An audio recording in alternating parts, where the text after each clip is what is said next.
اور اس اطاعت میں صرف یہ اطاعت ہی نہیں آتی کہ وہ کہے کھانا لا دو تو لا کے رکھ دے، اور وہ کہے کہ بازار چلو تو ساتھ چل دے.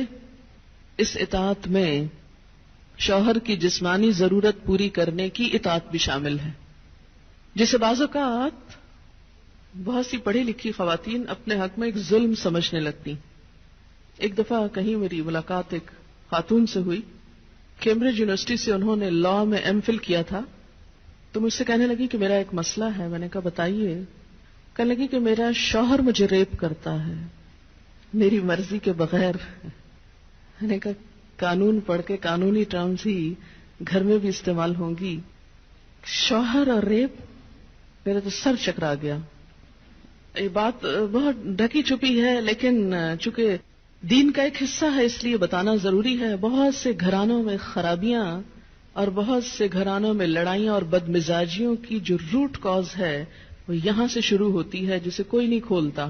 نہ کوئی ماں بتاتی ہے، نہ کوئی استاد بتاتا ہے، نہ کوئی اور اچھا مشورہ دیتا ہے کہ اس معاملے میں اللہ نے شوہر کو حق دیا ہے اور عورت پر لازم کیا ہے کہ وہ شوہر کی اطاعت کرے. لیکن جب عورت کا ایک موڈ ہی صرف ریزسٹ کرنے کا بن جائے اور شوہر کو صرف یہ انڈرسٹینڈنگ ہو کہ اس نے تو میری بات ماننی ہی نہیں، تو یہ چیز بہت سی تلخیوں کو جنم دیتی ہے.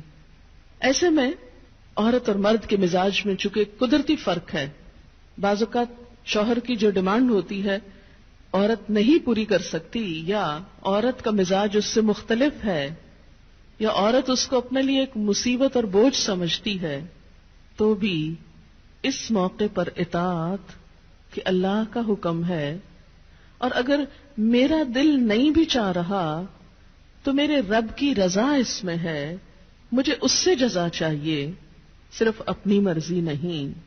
آپ دیکھیں کہ جب سے عورت نے اپنے اوپر گھر اور باہر کی دوہری ذمہ داری لی تو اس میں عورت کے لیے اس مقام پر اطاعت شوہر زیادہ مشکل ہو گئی، کیونکہ وہ دن بھر باہر کے کاموں سے اتنی تھکی ہوئی ہے کہ اب وہ اس قابل نہیں کہ شوہر کی بات مان سکے.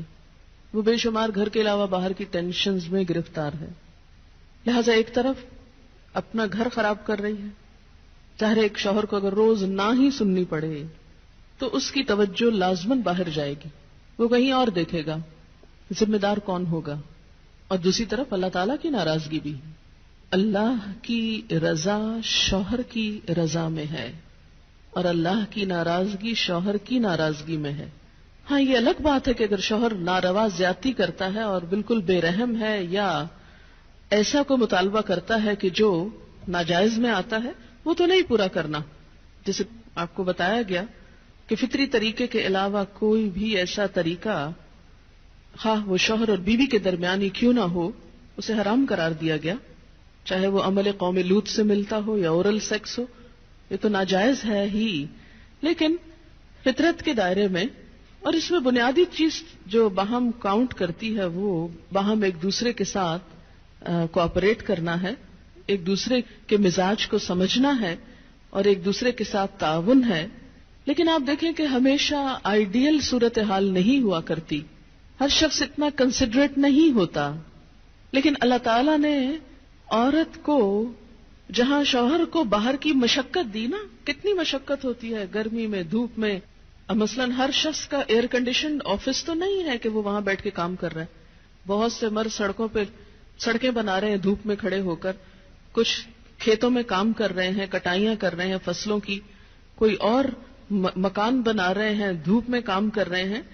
تو مرد اگر سارے دن کی باہر مشقت کرتا ہے تو وہ بھی ایک پینفل کام ہے، اور اس نے محنت کی اور بیوی کے لیے سارا آرام فراہم کیا، کھانا پینا باقی ضروریات. اب اگر بیوی کو اس کا مطالبہ پورا کرنے میں تھوڑی تکلیف ہو رہی ہے تو کیا ہوا کہ موڈ نہیں یا دل نہیں مان رہا تو کیا ہوا، نہ صحیح. لیکن اس کے باوجود جو عورت یہ سمجھتی ہے کہ میں اپنے موڈ کے خلاف جا کر بھی اگر اپنے شوہر کو راضی کرتی ہوں تو یہ میرے رب کی رضا حاصل کرنے کا ایک ذریعہ ہے، تو آپ دیکھیں کہ یہ وہ چیز ہے جس کا صلہ آپ کو اللہ دنیا میں دے دے گا، کیونکہ آپ یہاں صرف شوہر کی نہیں اللہ کی بھی اطاعت کر رہی ہیں. کیونکہ ایک مسلمان عورت کو اس کے رب نے یہ حکم دیا ہے. اور اس میں وہ حدیث آپ نے سن رکھی ہوگی اور عورتوں کو سنانے میں بڑی مشکل پیش آتی ہے مجھے ہمیشہ، اور عورتیں ایک دم اوفینڈ ہونے لگتی ہیں. لیکن بات یہ ہے کہ چونکہ اللہ کے رسول صلی اللہ علیہ وسلم نے فرمایا ہے اور ہم ان کا نام سن سن کے روتے ہیں محبت میں اور نعتیں سن سن کے جھومتے ہیں، تو یہ حکم بھی آپ کا مان لینا چاہیے اور اس حدیث کو بھی سن لینا چاہیے اتنی ہی خوشی سے جتنی خوشی سے ایک نعت سنتے ہیں. نبی صلی اللہ علیہ وسلم نے فرمایا جب مرد اپنی بیوی کو اپنے بستر پر بلائے اور وہ نہ آئے تو صبح تک فرشتے اس پر لعنت کرتے ہیں. بخاری کی روایت ہے کتاب النکاح. ٹھیک ہے اس میں کہ اگر بیوی بیمار ہے یا اسے کوئی ایسی تکلیف ہے یا کوئی جینون ریزن ہے تو اس میں اللہ تعالیٰ اتنے بے رحم نہیں ہے کہ وہ دیکھ رہے ہیں کہ ایک عورت بخار میں پڑی ہے اور اس کا شوہر اس سے مطالبہ کر رہا ہے اور عورت نے نہیں مانا تو اس پہ لعنت بھجوانی شروع کر دی جائے. نہیں، یہاں ایک نارمل حالات کی بات ہے کہ ایک عام حالات میں ایک عورت اگر اطاعت نہیں کرتی یا بات نہیں مانتی. اور اسی لیے ایک اور حدیث ہے، حضرت ابو ہریرہ کہتے ہیں کہ آپ صلی اللہ علیہ وسلم نے فرمایا اگر عورت کا خاوند اس کے پاس موجود ہو تو وہ اس کی اجازت کے بغیر نفلی روزہ نہ رکھے. تو گویا شوہر کی اطاعت نمبر 1 عام روزمرہ زندگی کے کاموں میں کوآپریشن، اطاعت بمانا کوآپریشن ہے. طوعاً کا مطلب ہوتا ہے خوشی سے کام کرنا.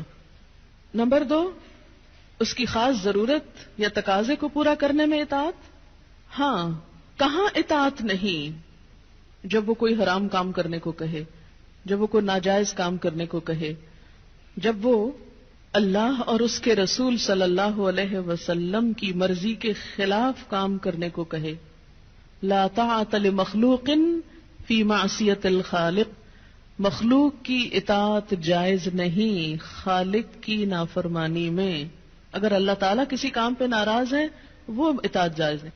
بہت سی خواتین کو دیکھا ہے جہاں اللہ کی نافرمانی ہو رہی ہے وہاں تو شوہر کی بات بھاگ بھاگ کے مانی جا رہی ہے، اس لیے کہ وہ اپنے نفس کے مطابق ہے نا. آپ سب جانتے ہیں کہاں کہاں. لیکن جہاں شوہر کی اطاعت اللہ کی رضا کے مطابق ہے لیکن ہماری رضا کے خلاف ہے تو پھر ہم وہاں نہیں بات مانتے.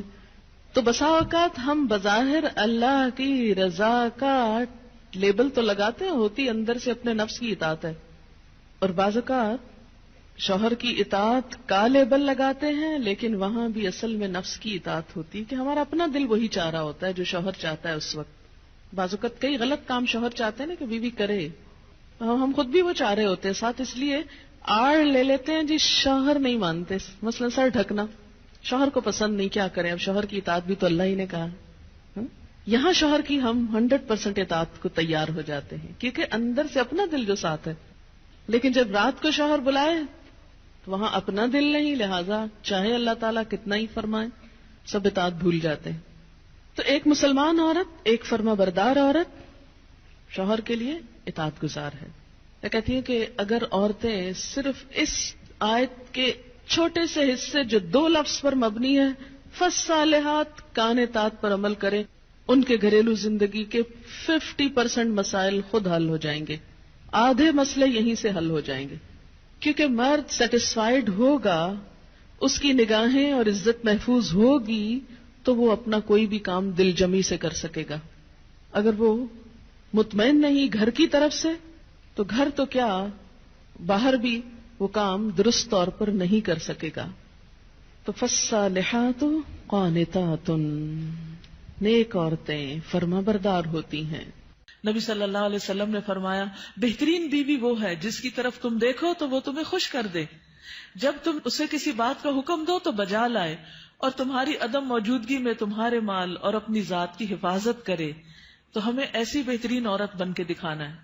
رسول اللہ صلی اللہ علیہ وسلم نے فرمایا اللہ تعالیٰ اس عورت کی طرف نظر رحمت سے نہیں دیکھتا جو خاوند کی شکر گزاری نہیں کرتی، حالانکہ وہ اس سے بے نیاز نہیں ہو سکتی، اس کے بغیر رہ بھی نہیں سکتی، لیکن جب وہ ہوتا ہے تو اس سے وہ صرف لڑائی کرتی رہتی اور گلے شکوے کرتی رہتی، کمپلینٹس ہر چیز میں کمپلینٹس. تو شوہر بھی چاہے اس کے پاس کتنی بھی جسمانی طاقت ہے یا مالی طور پر بہت سٹیبل ہے، وہ انسان ہے، ہیومن بینگ ہے، وہ بھولتا بھی ہے، وہ غلطی بھی کرتا ہے. تو ایسی چیزوں کو اگنور کر دینا چاہیے. ہمیشہ گنتی کر کے رکھے کہ اس کے احسانات کتنے ہیں اور اس کی غلطیاں کتنی ہیں. اگر وہ برابر ہو تو بھی شکر گزار رہیں، اور اگر اس کی نیکیاں یا احسانات زیادہ ہوں اور غلطیاں کم ہوں تو غلطیوں کی بنا پر اس کی ناشکری نہیں کریں.